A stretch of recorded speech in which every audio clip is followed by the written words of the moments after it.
नमस्कार. सखी सह्याद्रीमध्ये मी पल्लवी मुजुमदार आपल्या सगळ्यांचं मनपूर्वक स्वागत करते. जन्माला येणारं बाळ ही आनंदाची बाब असते. जन्माला येणारं बाळ हे त्या सुदृढ असावं, मानसिकदृष्ट्या सक्षम असावं असं प्रत्येक पालकाची, कुटुंबाची आणि आजूबाजूला समाजाची सुद्धा इच्छा असते. पण जन्माला आलेलं बाळ हे मानसिकदृष्ट्या विकलांग आहे किंवा बौद्धिकदृष्ट्या थोडंसं कमकुवत आहे असं जेव्हा लक्षामध्ये येतं तेव्हा ही गोष्ट संपूर्ण कुटुंबाला, पालकाला आणि समाजाला सुद्धा धक्कादायक ठरते. त्याही पुढे जाऊन अशा अपत्याचा स्वीकार करणं हे पालकांसाठी आणि पर्यायानं पुढे जाऊन आपल्या कुटुंबियांना आणि समाजाला ते स्वीकार करायला शिकवणं हे एक मोठं आव्हान आहे. त्याही पुढचं अजून एक आव्हान असतो. त्या आव्हानामध्ये सुद्धा टप्पे असतात मंडळी. त्यातला पुढचा टप्पा असतो ते म्हणजे या मुलाला स्वावलंबी, या अपत्याला स्वावलंबी बनवणं आणि समाजाला त्या अपत्याचा स्वीकार करायला शिकवणं. एक व्यक्ती म्हणून, सुजाण नागरिक म्हणून सुद्धा त्याकडे बघणं. या सगळ्या गोष्टींचा विचार करतो तेव्हा लक्षामध्ये येतं की हे एक मोठं आव्हान आहे, आयुष्य आहे. पण या आव्हानामध्ये अतिशय योग्य पद्धतीने, सुयोग्य पद्धतीने आखणी केली, नियोजन केलं तर यशस्वीताही येऊ शकते. कशा प्रकारे? आजच्या भागात खास त्यासाठी जागतिक मतिमंद दिनानिमित्त आजचा हा विशेष भाग आहे. राष्ट्रीय मतिमंद दिनानिमित्त आजचा कार्यक्रम मायेची ऊब. समाज म्हणून सुद्धा मतिमंद हा शब्द वापरणं जरी गैर असलं तरी लक्षामध्ये येण्यासाठी हा शब्दाचा वापर होतोय. पण बौद्धिकदृष्ट्या कमकुवत असलेली नागरिक ही आपली जबाबदारी आहे असं म्हणून समाज यांच्याकडे बघू शकतो का, या मुद्द्याचा सुद्धा आज आपण विचार करणार आहोत. त्या दृष्टिकोनातून दोन तज्ज्ञांना आपण आमंत्रित केलेलं आहे. त्यांची ओळख करून घेऊया. विद्याताई फडके आणि डॉक्टर शुभांगी पारकर. नमस्कार. सखी सह्याद्रीमध्ये आपल्या दोघींचं मनपूर्वक स्वागत करते. आपल्या पहिल्या तज्ज्ञ विद्याताई फडके यांची ओळख करून देते. घरकुल या मतिमंद मुलींसाठी निवासी शाळेच्या त्या संस्थापिका सचिव म्हणून काम करतात. गेली 37 वर्ष त्या या क्षेत्रामध्ये कार्यरत आहेत. सावित्रीबाई फुले संस्कृती वैभव आदर्श शिक्षिका पुरस्कारानं त्यांचा सत्कार करण्यात आलेला आहे. त्याचबरोबर त्यांच्या संस्थेलाही आदर्श संस्था म्हणून गौरवण्यात आलेला आहे. आज त्यांच्याकडून जाणून घेणार आहोत की प्रौढ मतिमंद मुलींचा सांभाळ कशा प्रकारे करता येऊ शकतो आणि त्यामध्ये कुटुंबियांची आणि समाजाची जबाबदारी नेमकी काय आहे याविषयी. आपल्या दुसऱ्या तज्ज्ञ आहेत डॉक्टर शुभांगी पारकर. मनोरुग्ण तज्ज्ञ म्हणून आपण शुभांगीताईंना ओळखतोच. केईएम रुग्णालयात प्राध्यापिका आणि मनोरुग्ण विभागाच्या विभाग प्रमुख म्हणून मॅडम कार्यरत आहेत.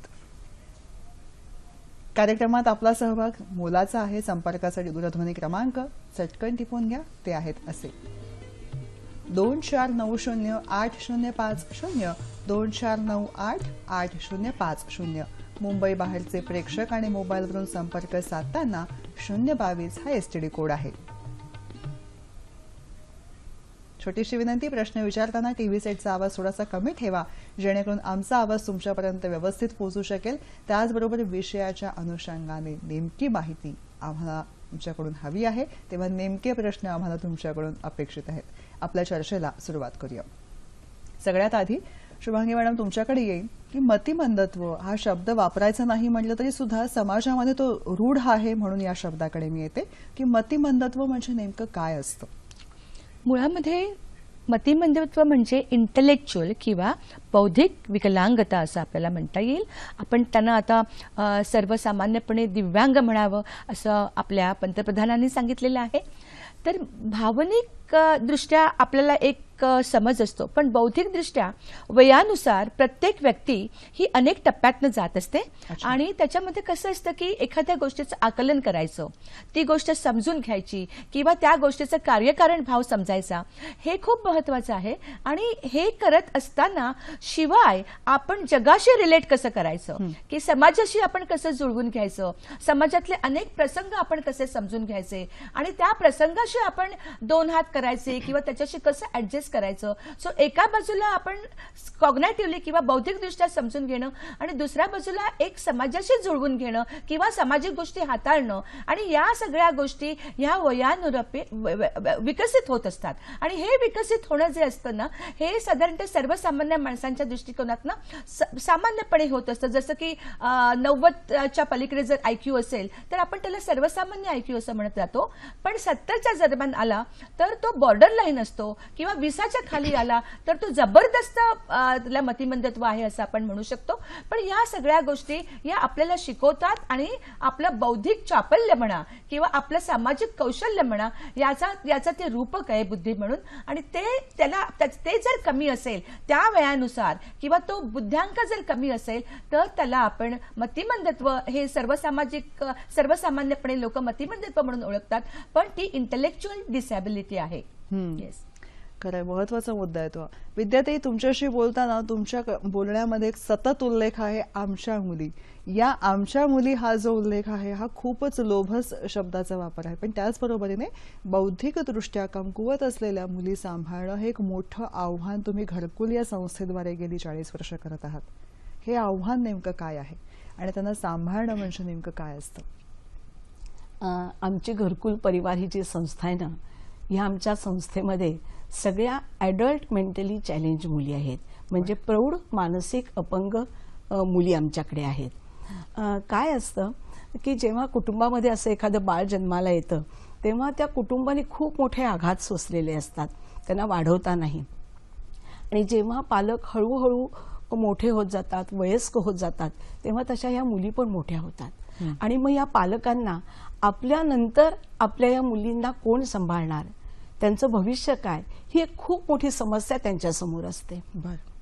आणि म्हणून असे काही पालक आमच्याकडे आले, त्यांनी आम्हाला विनंती केली की मॅडम, आमच्या मुलींचं भविष्य काय, आम्हाला ही खूप मोठी काळजी आहे, तर तुम्ही आमच्या मुलींसाठी काहीतरी करा. आणि म्हणून मग आम्ही खरं आमच्या 3-4 मैत्रिणी, डॉक्टर शिरीष सुळे असे आम्ही सगळे एकत्रित आलो. आणि मग ह्या मुलींच्या भविष्यासाठी म्हणून आम्ही होम अवे फ्रॉम होम, की ह्या मुलींना स्वतःच्या घरानंतर दुसरं घर आपल्याला द्यायचंय, की घराप्रमाणे प्रेम, आत्मीयता, जिव्हाळा आणि सुरक्षितता हे सगळं ज्यांना तिथे मिळेल अशा या संकल्पनेवर आधारित आम्ही घरकुल सुरू केलं. वा, हे साऊंड्स व्हेरी नाईस म्हणतात ना, अशा पद्धतीची संकल्पना आहे. पण या बरोबरीने एक मोठं आव्हान यामध्ये दडलेलं आहे. मला टप्प्याटप्प्याने तुमच्याकडनं हे जाणून घ्यायचं आहे आणि शुभांगीताईंकडनं त्या सगळ्याचे विश्लेषण सुद्धा करून घ्यायचंय. कार्यक्रमातला पहिला फोन आलाय, तुमच्या दोघींच्या परवानगीने तो घेते. रवींद्र कुडाळकर आपल्याशी बोलतायत पुण्याहून. नमस्कार. हॅलो. नमस्कार रवींद्रजी. नमस्कार, मी रवींद्र कुडाळकर पुण्याहून बोलतोय. शिवांगी मॅडम, मला आपल्याला असं विचारायचं आहे की मतिमंद आणि गतिमंदत्व यामध्ये फरक काय आहे? आणि विद्याताई, मी तर नाशिकला असताना आपली संस्था पाहिलेली आहे, भेटी दिलेली आहे. आपलं अभिनंदन कार्याबद्दल. आपल्याला प्रश्न असा आहे विद्याताई की आपल्या जे विद्यार्थिनी आहेत शाळेमध्ये येणाऱ्या, घरकुलमध्ये येणाऱ्या, या विद्यार्थिनींच्या पालकांशी आपला विचार विनिमय कसा असतो आणि त्यातनं सकारात्मक काही करण्याची प्रेरणा आपल्याला कशी मिळते? आणि शुभांगीताई आणि विद्याताई, आपल्या दोघींना एक कॉमन प्रश्न असा आहे तिसरा की आपण आपल्याला एखादा मतिमंद विद्यार्थ्यासोबत आलेला अनुभव शेअर करावा जो आपल्याला चॅलेंजिंग वाटला.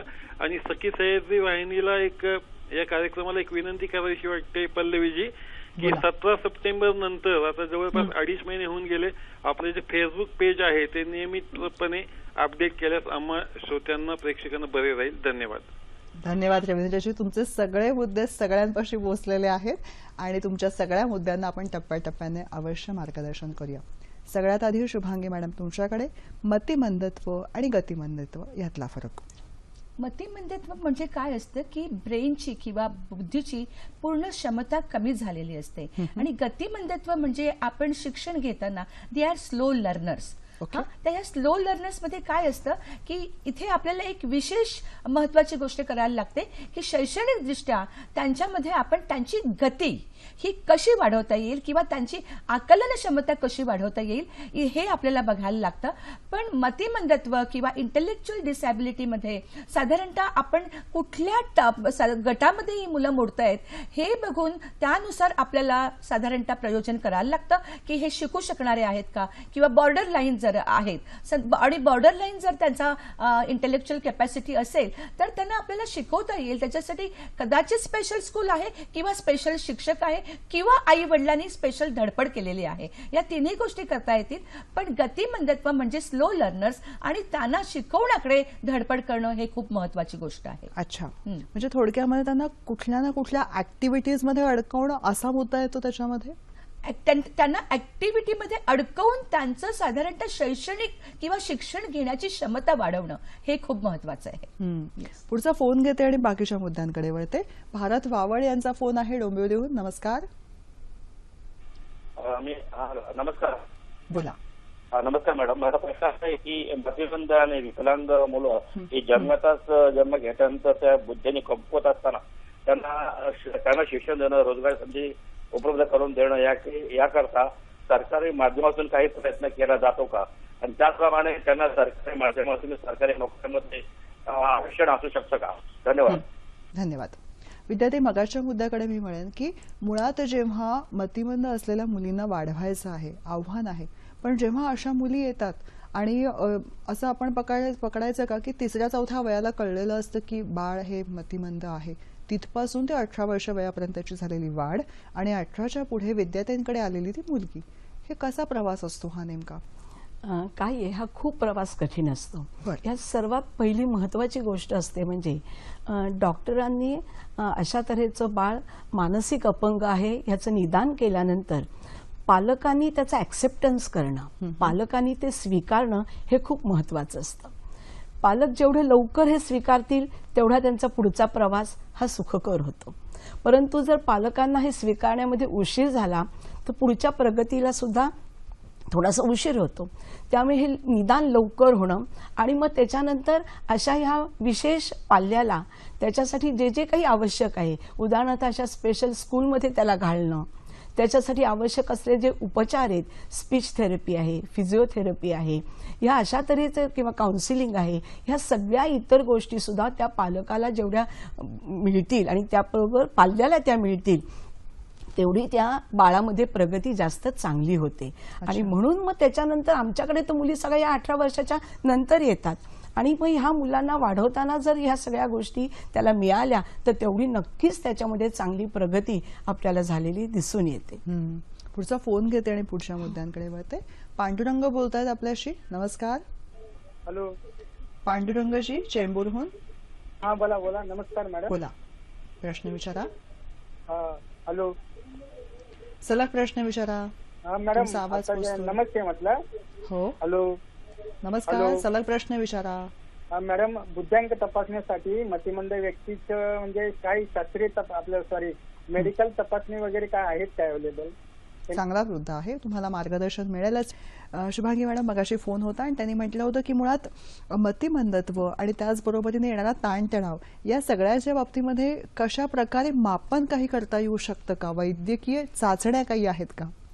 मतिमंदत्व हे मुळामध्ये ज्याला आपण इंटेलिजंट क्वोशंट म्हणतो, बुद्ध्यांक, या पद्धतीने तो मापन केला जातो. याच्यामध्ये काही प्रश्न असतात, त्या प्रश्नांची उत्तरं वयानुरूप, ज्याला आम्ही क्रोनॉलॉजिकल एज म्हणतो, म्हणजे की 5 वर्षाचं, 6 वर्षाचं, 7 वर्षाचं, याच्याप्रमाणे ती वयाप्रमाणे ते प्रश्न विचारले जातात.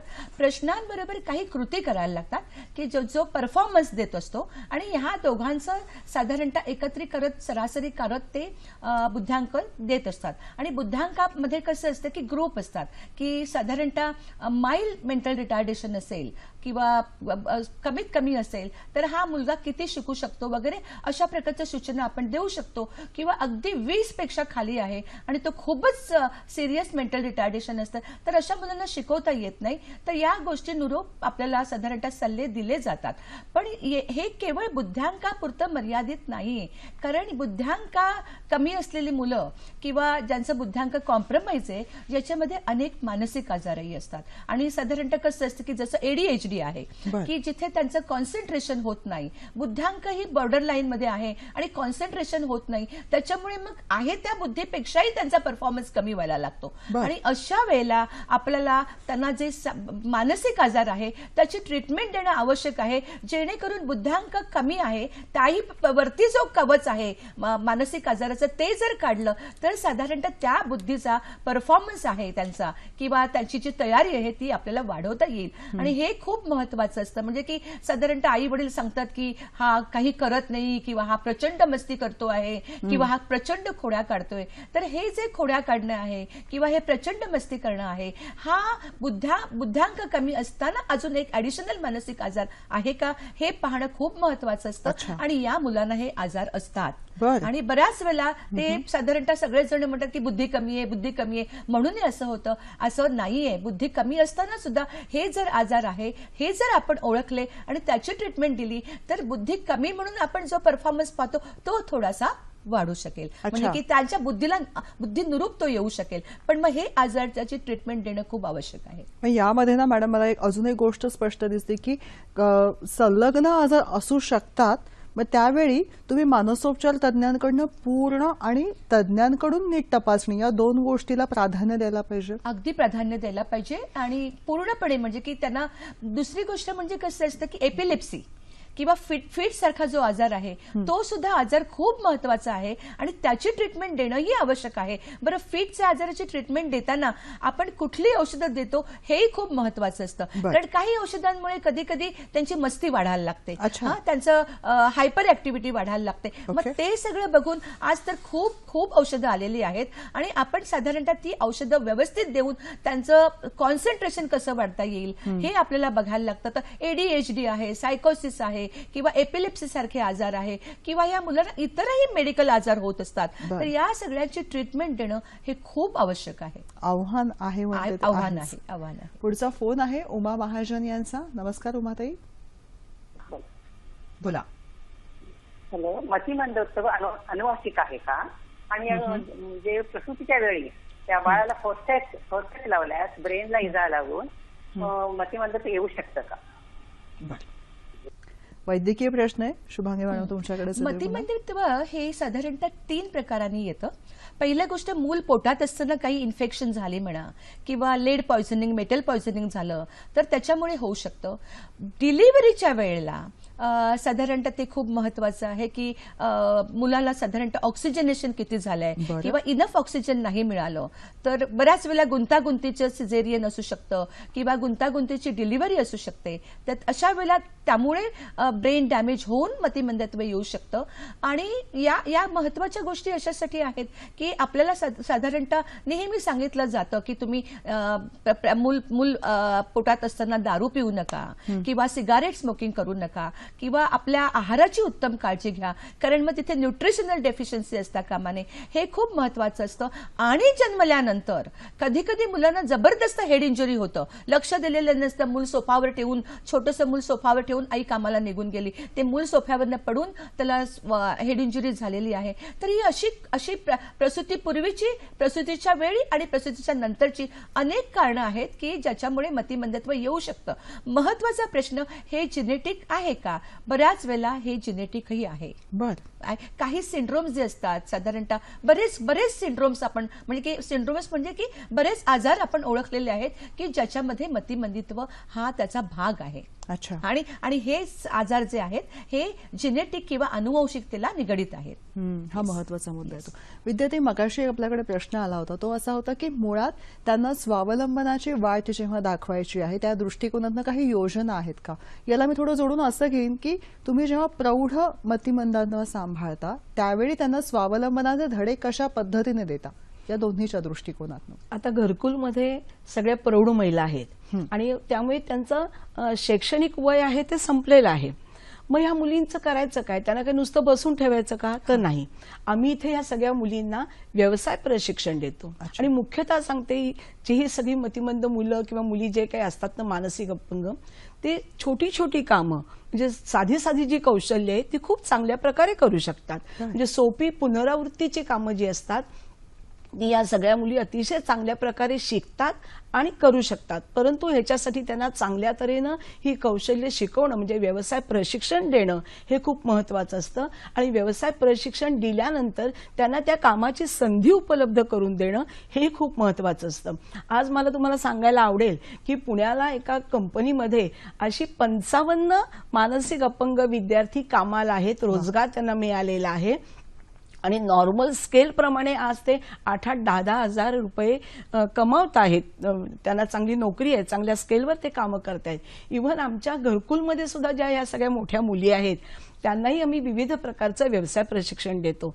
कॅन्डल्स करतात, काही फूड प्रॉडक्ट्स आहेत, शिवणकाम आहे, दिवे आहेत, रांगोळ्या आहेत, पणत्या आहेत. आणि दुसरं एक सांगायची गोष्ट म्हणजे एका कंपनीचं आमच्या मुली जॉबवर्क करतात आणि बॉलपेनची असेंब्ली आमच्या मुली करतात आणि रोज 8,000 बॉलपेन माझ्या मुली असेंबल करतात. त्यामुळे त्यांच्यामध्ये क्षमता नक्की आहेत आणि ह्या क्षमता जास्तीत जास्त लोकांच्यापर्यंत पोहोचणं हेच खरं महत्वाचं आहे. त्यामुळे त्यांना चांगलं शिक्षण देणं आणि शिक्षण दिल्यानंतर त्यांना त्याची संधी उपलब्ध करून देणं हे खूप अत्यंत आवश्यक आहे. नक्कीच त्यामुळे त्यांची कॉन्फिडन्स लेव्हल जी आहे ती वाढते, त्यांना कामाचा आनंद मिळतो आणि अधिकाधिक त्यांचं चांगल्या तऱ्हेनं पुनर्वसन होण्याची अगदी चांगली शक्यता आहे. आणि हे लोकांच्यापर्यंत पोहोचलं पाहिजे की त्यांना संधी द्या प्रत्येक गोष्टीची. आणि समाजाचा दृष्टिकोन बदलायला हवा. समाजाचा दृष्टिकोन बदलायला पाहिजे. त्यांना ह्याच माध्यमातून त्यांना समाजाच्या मुख्य प्रवाहात आणणं आपल्याला शक्य आहे. बरोबर आहे. पण हा जो प्रवास आहे तो 18च्या पुढचा झाला, जेव्हा साधारणपणे वयाच्या पहिल्या 1.5 वर्षापासून ते 18 वर्षापर्यंतचा जो कालावधी असतो, ज्यावेळी हे पालकांना कुटुंबियांना कळतं की मानसिकदृष्ट्या मूल थोडंसं सक्षम नाहीये, तर त्यावेळी भूमिका कशी असली पाहिजे, तिथपासून पुढचा प्रवास कसा असावा विद्याताई? मी मगाशी सांगितलं त्याप्रमाणे लवकरात लवकर पालकांनी त्याला विशेष शाळेमध्ये घातलं पाहिजे. विशेष शाळेमध्ये ह्या सगळ्या उपचार पद्धती असतात, छोट्या छोट्या गोष्टी असतात. म्हणजे त्याला तो वेळेवर चालला पाहिजे, तो वेळेवर बसला पाहिजे, ह्या सगळ्या त्याच्या ज्या क्रिया आहेत त्या सगळ्या व्यवस्थित झाल्या पाहिजेत. त्याच्या मोटर डेव्हलपमेंट्स त्याच्या व्यवस्थित झाल्या पाहिजेत. सेल्फ हेल्प स्किल्स जी त्याची आहेत की कपडे घालणं, कपडे काढणं, ह्या ज्या गोष्टी आहेत त्या त्याला करता आल्या पाहिजेत. हाताने पाणी पिणं आहे, हाताने जेवण घेणं आहे, ह्या सगळ्या गोष्टीचं ट्रेनिंग या स्पेशल स्कूल ज्या आहेत, व्यवसाय हे करणाऱ्या शाळेमध्ये शिकवणाऱ्या, तिथे या सगळ्या त्यांना गोष्टी शिकवल्या जातात. आणि जेवढी सगळी मुलं 18 वर्षापर्यंत स्वतःच्या या सर्व क्रिया स्वतः करायला लागतील, तेवढं त्यांची पुढच्या आयुष्यातली जी वाटचाल आहे ती वाटचाल नक्कीच त्याच्यामुळे सोपी होणार आहे. महत्वाचं आहे. पुढचा फोन आहे रवींद्र कदम यांचा पुण्याहून. नमस्कार. बोला रवींद्रजी. हॅलो सर, माझा फोन आहे. प्रश्न असा आहे की बोला. मानसिक आजारांवरती जे आपण उपचार करतो त्या औषधांमुळे निगेटिव्हली डॅमेज होऊ शकतो का परमनंटली? बर धन्यवाद. शुभांगी मॅडम काय सांगाल? नाही, आपण जेव्हा कुठल्याही आजारावर उपचार करतो तेव्हा त्या औषधांचा उपचार तर होत असतो, पण थोडेसे काही साईड इफेक्ट होत असतात. परमनंट डॅमेज हे कधी होत नाही. आणि साईड इफेक्ट जे होत असतात ना, त्याच्यावर आता मात करणारी अनेक औषधं, आता नवीन नवीन पिढ्यांची औषधं आपल्याला येत आहेत. म्हणजे पूर्वी औषधांबरोबर जे आम्ही साईड इफेक्ट पाहत होतो त्या साईड इफेक्टला बाजूला टाळून चांगली औषधं आता यायला लागलेली आहेत. तर एक लक्षात ठेवायचं की त्याने काही डॅमेज करायचा कधीही उपचाराचा उद्देश नसतो आणि कधीही इंटेन्शनल डॅमेज कधीच होत नाही. आणि जे काही आपल्याला वाटतं साईड इफेक्ट ते डॉक्टरना सांगावे, म्हणजे आपण दुसरं औषध त्याच्यामध्ये आणू शकतो. काही औषधाने मेटाबॉलिक साईड इफेक्ट असतात किंवा काही औषधांनी इतर साईड इफेक्ट असू शकतात, तर आपण औषधं बदलू शकतो. मॅडम, या प्रश्नामध्ये एक थोडंसं दिसते की मतिमंदत्व, मानसिक आजार, गतिमंदत्व आणि अजून काही वैद्यकीय परिभाषा असतील, तर यामध्ये थोडासा गल्लत होण्याची शक्यता असू शकते. गल्लत झाली असं मी म्हणत नाही, तर त्या दृष्टिकोनाने ह्यातली जी एक थोडीशी सीमारेषा आहे ती एकदा आपण आखूया. नाही, याच्यामध्ये गल्लत होते हे खरं आहे. मतिमंदत्व जे आहे ते ब्रेनला डॅमेज झाल्यामुळे झालेलं असतं.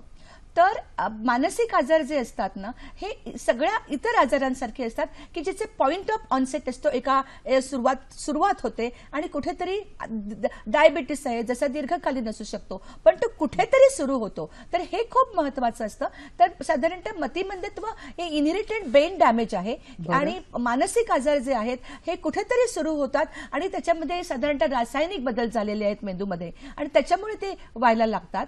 त्याच्यानंतर गतिमंदत्व जे आहे ते हे स्लो लर्नर आहे की साधारणतः बॉर्डर लाईन इंटेलिजन्स असेल तर अशा व्यक्तींना आपण शिकवू शकतो. आणि मी तुम्हाला सांगते की अगदी 60 IQ असलेल्या आमच्या मुलांनी त्यांचे आई वडील हे पेशन्स होतं, कमिटेड होते, त्याच्यामुळे त्यांनी 10वी पास केलं, पुढे ते कॉम्प्युटर पण शिकले आणि मग ते नोकरीला लागले. तर याच्यामध्ये साधारणतः आपण या मुलांना शिकवायचं आहे आणि त्यांच्या एका पायरीवरनं पुढच्या पायरीवर घेऊन जायचे. ही कमिटमेंट कमिटमेंट असायला लागते आणि हे खूप महत्वाचं असतं. मग लर्निंग डिसॅबिलिटी आली. ही लर्निंग डिसॅबिलिटी जी आहे ती मेंदूची बुद्धीच व्यवस्थित आहे, बुद्धी नॉर्मल आहे, पण मग कुठेतरी आकलन क्षमता कमी आहे असे जे आहे, आणि ते म्हणजे गतिमंदत्व किंवा मतिमंदत्व नव्हे. तर या सगळ्या गोष्टी आपल्याला वेगवेगळ्या कन्सेप्ट आहेत ते, आणि वेगवेगळ्या त्यांच्या रोल्स आहेत आणि ते वेगळेच आहेत, आणि हे आपल्याला लक्षात घेणं आवश्यक आहे. महत्वाचं आहे. मीनाक्षी म्हस्के यांचा फोन आहे. नमस्कार मीनाक्षी.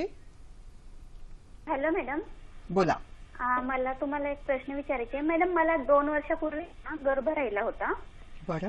आणि म्हणजे 2 महिने व्यवस्थित वाढ होती त्याची, पण ज्यावेळेस 3रा महिना लागला आणि आम्ही सोनोग्राफी केली ना, तर वाढ आहे ना ती 2च महिन्याची दाखवत होती. बरं. आणि ती पुढे वाढ झाली नाही आणि 3ऱ्या महिन्यात बाळाचे ठोके बंद पडले.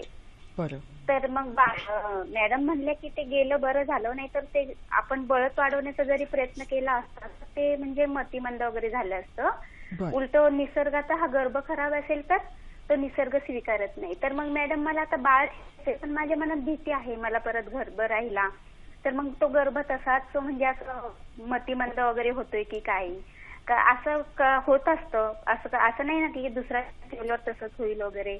सगळी काळजी घेऊन जर ठेवला परत गर्भ तर तसा होऊ नये. गर्भ चांगला हेल्दी गर्भ राहावा, बाळ हेल्दी असावं, ह्याच्यासाठी काय प्रयत्न करावेत की असं मीनाक्षीताई, प्रश्न आणि मुद्दा पोहोचलेला आहे. तज्ज्ञांचं अतिशय विस्तृत मार्गदर्शन मिळेल.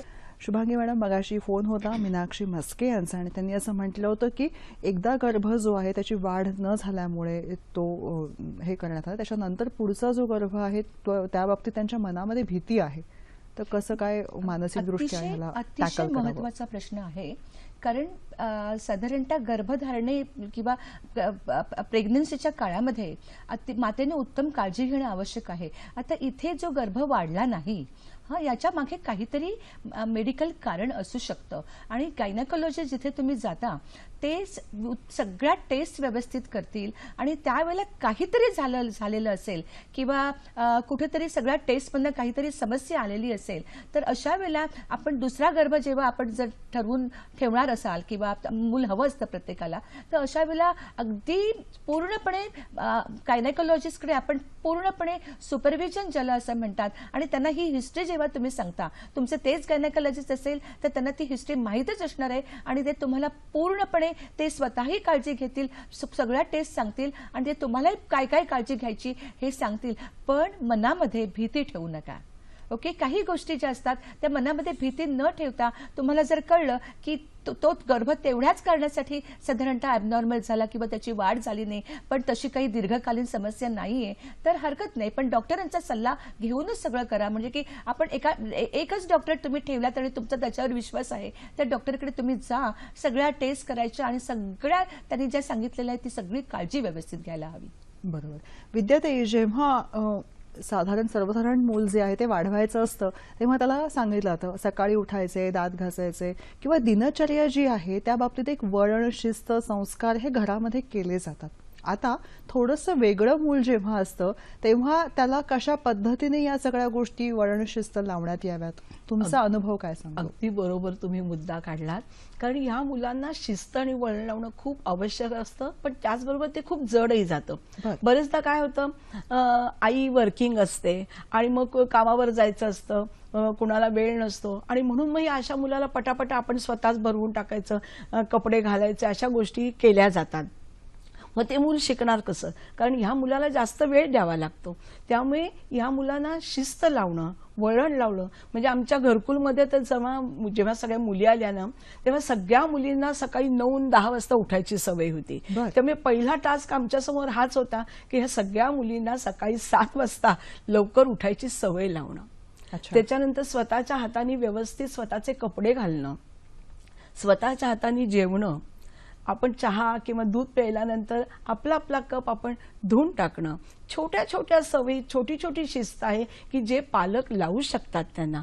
परंतु स्वतःच्या गडबडीच्या व्यवसायाच्या ह्याच्यामुळे पालक लक्ष देत नाहीत. आणखी दुसरंही असं असतं की ती ऐकत नाही, ती हट्टीपणा करते, जाऊ दे म्हणून पालक त्यांचे सगळं हट्ट पुरवतात आणि त्यांना करायला देत नाहीत, संधी देत नाहीत. अगदी इव्हन टॉयलेटमध्ये बसायला शिकवण्यापासून सगळ्या या गोष्टी करायला लागतात. बरं. नाहीतर इथे आमच्याकडे आल्यानंतर या मोठ्या मुलींना तिथपासून सगळं आम्हाला शिकवावं लागतं. अच्छा. त्यामुळे हे खूप मोठं चॅलेंज असते. तेव्हा आज माझ्या सगळं पालकांना असं सांगावं असं वाटतं की लहानपणापासूनच तुम्ही त्यांना ह्या सगळ्या गोष्टी स्वतः करायचं शिकवा, त्यांना ट्रेनिंग द्या आणि तेवढंच तुम्हाला पुढचं आयुष्य तुमचं त्या दृष्टीनं खूप सोपं जाणार आहे. त्यांना शिस्त लावा, वळण लावा आणि ह्या छोट्या छोट्या गोष्टींसाठी त्यांना शिकवण्याचा प्रयत्न करा. जोडून अजून एक मुद्दा आहे, ते वळण शिस्त जे आहे ते स्वतःसाठी झालं, स्वच्छता, वळण शिस्त. पण चार चौघांमध्ये वागायचं कसं, बिहेवियर जे मॅटर्स असतात ते कशा पद्धतीने इथे आपण मॅनरिझम पण शिकवावे लागतात. आता आमच्या घरकुलमधल्या मुलींना सुद्धा आम्ही ते शिकवतो की आज आमच्याकडे गेस्ट येतात, तर आमच्याकडे गेस्ट आल्यानंतर कोणत्याही आमचे केअरटेकर किंवा आमच्या मावशी त्यांना पाणी आणून देत नाहीत. तर आम्ही आमच्या मुलींना शिकवले की ट्रेमध्ये तुम्ही ग्लास ठेवा, त्याच्यावरती झाकण ठेवा आणि तो ट्रे तुम्ही पाहुण्यांना आणून द्या. म्हणजे सर्व कसं करा, आल्यानंतर त्यांच्याशी कसं बोला, कुणी तुम्हाला काही दिलं तर त्यांना थँक्यू कसं म्हणा, वेलकम करा, आलेल्या पाहुण्याला नमस्कार करा. ह्या छोट्या छोट्या गोष्टी असतात की समाजामध्ये कसं वावरायचं. किंवा आपण कुठे गेलो तर कुठे गेल्यानंतर पटकन पाय वरती घेऊन कोचावर बसायचं नाही. छोट्या छोट्या गोष्टी असतात, बारीक गोष्टी, पण त्या सुद्धा सर्व गोष्टी आम्ही आमच्या या इथे मुलींना शिकवतो आणि शिकतात. उलट या इतर सगळ्या आपल्या घरातल्या बायका किंवा ताया आया ही कसे वागतात हे त्या पाहत असतात.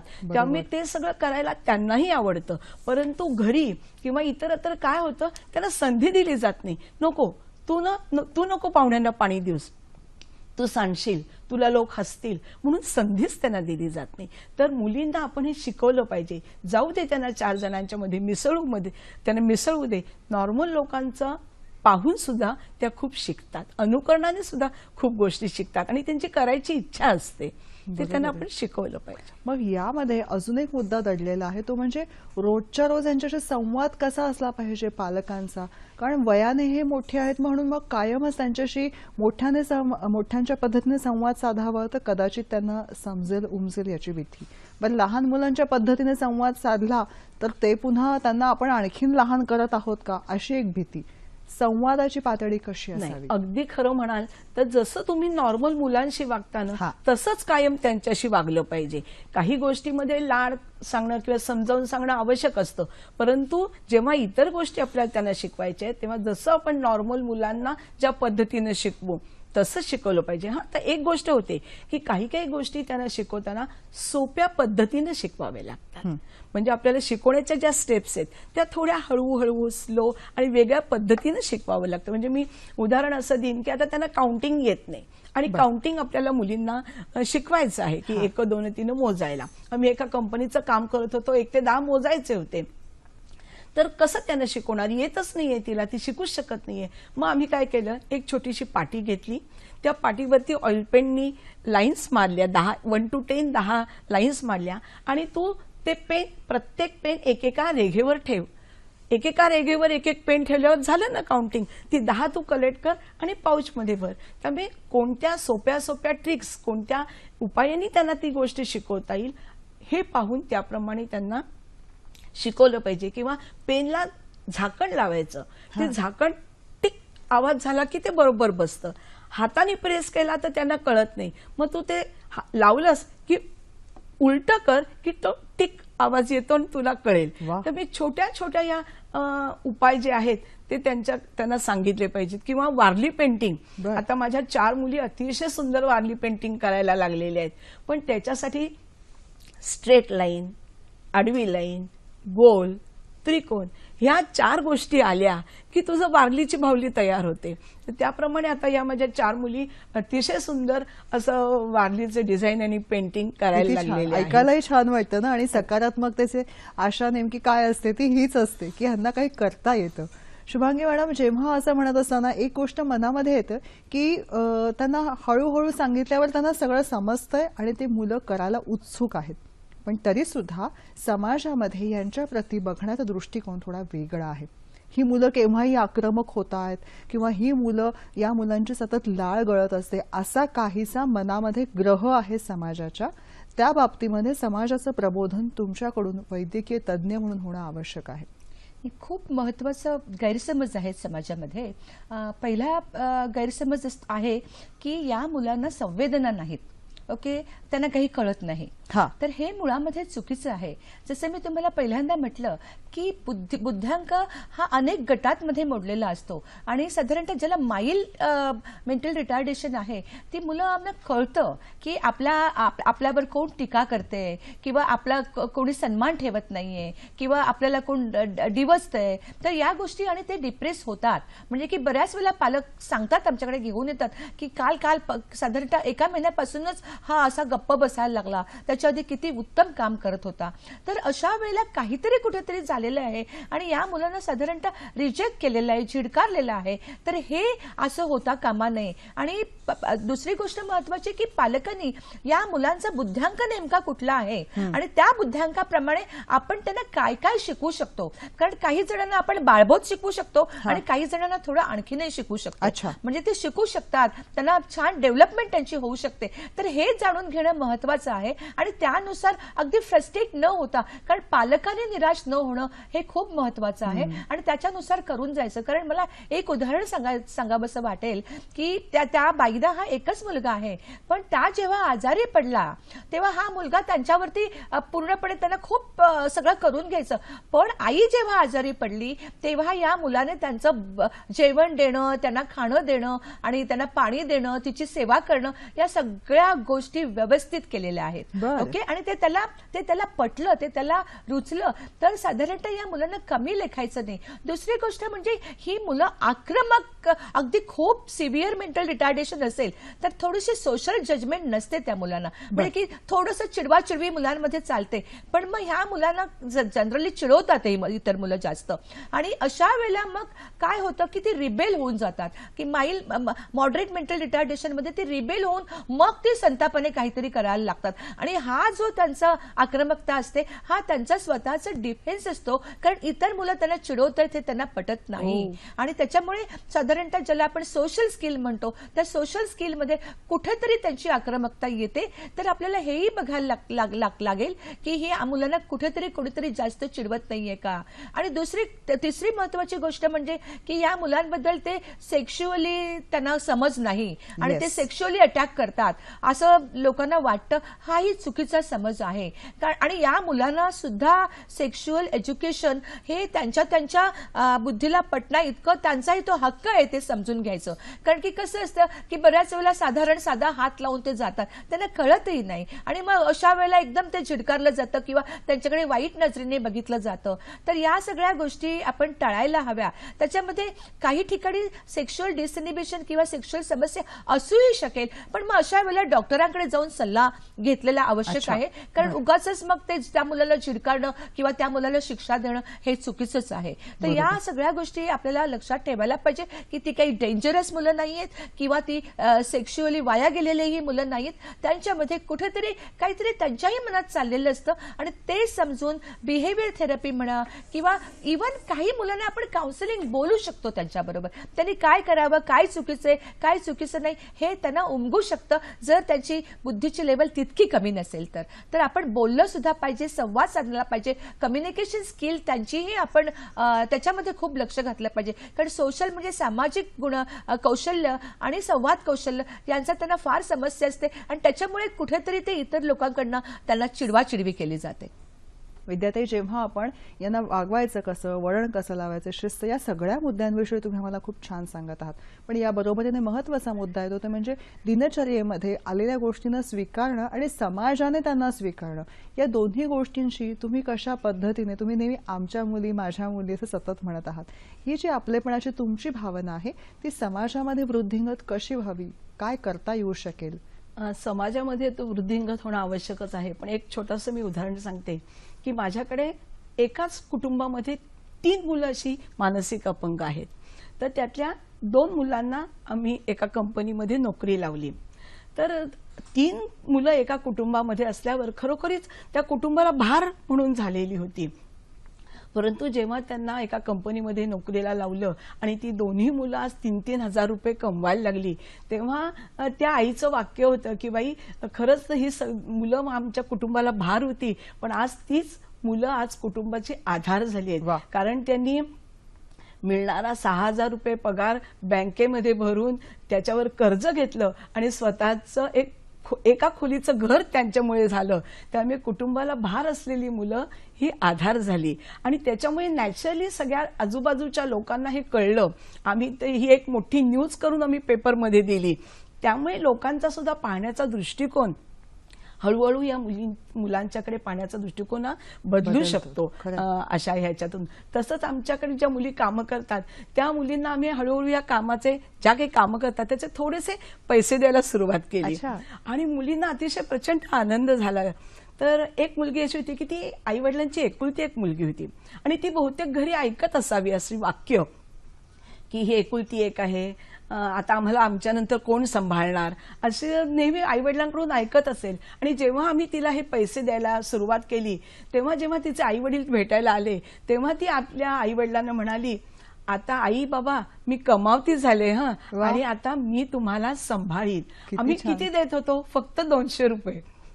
म्हणजे त्याच्यामध्ये काही ती त्यांना सांभाळू शकणार नव्हती. पण ही जी भावना आहे, आत्मविश्वास आहे की मला मी काहीतरी काम केलं, त्याचे पैसे मिळाले आणि तो आनंद, त्यांचा कॉन्फिडन्स वाढला आणि ती आई बाबांना म्हणाली की आता मी तुम्हाला सांभाळणार.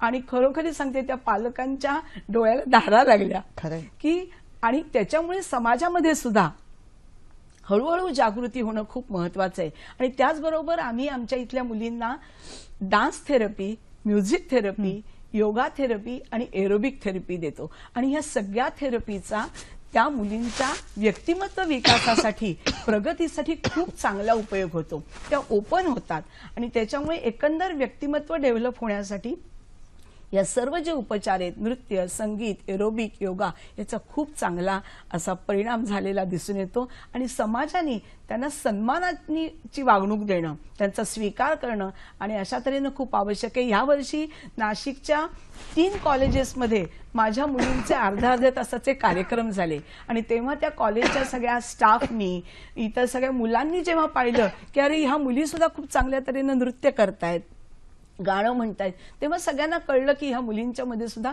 क्षमता आहे. आणि म्हणून समाजामध्ये अवेअरनेस क्रिएट होण्यासाठी हे खूप आवश्यक आहे. समाजाने त्यांना सन्मानाची वागणूक दिली पाहिजे आणि समाजात त्यांचा स्वीकार झाला पाहिजे. शुभांगी मॅडम, जाता जाता तुम्हाला काय सांगायचंय? मनोरुग्ण आणि समाज, मानसिक आंदोलनं आणि समाज. महत्वाची गोष्ट म्हणजे या मुलांना मानसिक आणि शारीरिक किंवा मेडिकल आजार हे असू शकतात आणि त्याचं आपल्याला व्यवस्थित काळजी घेणं आवश्यक आहे. कारण बऱ्याच वेळेला हे आजार त्यांना सांगता येत नाही, हे खूप महत्वाचं असतं.